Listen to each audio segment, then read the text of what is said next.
Tout savoir sur le prélèvement sanguin. Bienvenue dans cette nouvelle vidéo de FSA TV. Aujourd'hui, nous allons explorer ensemble le sujet du prélèvement sanguin. C'est une pratique demandée par le médecin et elle est méconnue de tous. D'où l'intérêt de cette vidéo. On vous explique tout. Intéressons-nous sur la définition et la nécessité du prélèvement sanguin. Le prélèvement est un acte réalisé par un technicien de laboratoire ou un infirmier. Les étudiants de la FSA sont mis en stage dès leur première année d'apprentissage.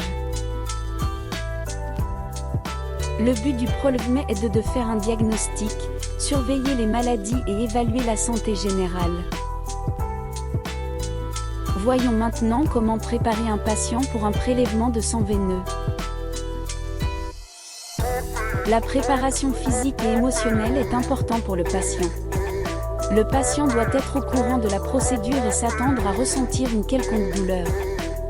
L'étudiant lui explique le pourquoi et le comment. Maintenant, essayons de voir comment se déroule un prélèvement de sang veineux. Petit bond au Centre national de référence de la drépanocytose. La QIL et la vérification des informations sur le patient est une étape cruciale. Il faut savoir bien communiquer avec le patient vu tantôt. Une seule erreur peut apporter une grave confusion. La vérification des informations sur le patient est extrêmement importante pour les procédures à venir. Il s'agit de la demande d'analyse où l'on retrouve toute information. Imaginez vous êtes riche Misakidi mais est enregistré comme Ngaki Sephora pour un bilan prénatal. Quel est le matériel approprié pour un prélèvement sanguin? Que ce soit le CHU de Brazzaville ou l'hôpital général de Djiri, il faut des gants, tampons alcoolisés, vacutainaires, un garrot, tube, une poubelle et une solution hydroalcoolique. Dans le cours sur l'anatomie cardiovasculaire, on parle du veine veineux situé au niveau du pli du coude. C'est la zone de localisation du site de ponction. Après avoir collecté le sang, on retire l'aiguille d'un coup sec. En amont, on a eu à placer le coton sur le site. L'échantillon sera étiqueté puis envoyé au laboratoire pour des analyses. Généralement, les étudiants de la FSA en deuxième année sciences biomédicales sont capables de réaliser 70% des examens en analyse biomédicale. Et maintenant, les risques. Échymose, infection nosocomiale, inflammation cutanée et autres sont des risques de prélèvement. Ces incidents arrivent quand le matériel est souillé. Dans les bonnes pratiques de laboratoire, le technicien doit garder le matériel propre et stérile.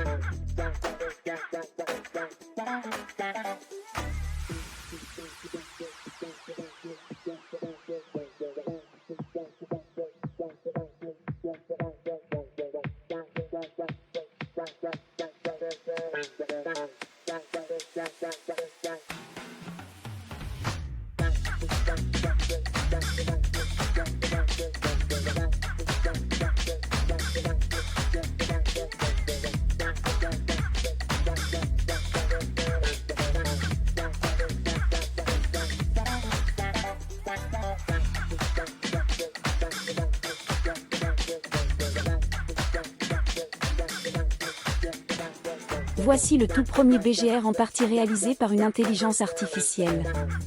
Analysez attentivement les questionnaires et envoyez les réponses dans le site internet de la filière sciences biomédicales. Les grands Mokonzi en master seront ravis d'apporter du piment dans votre travail. Merci d'avoir suivi la vidéo jusqu'au bout. On se dit à la prochaine pour une nouvelle vidéo sur FSA TV. On se dit à très bientôt futurs biologistes du Congo-Brazzaville.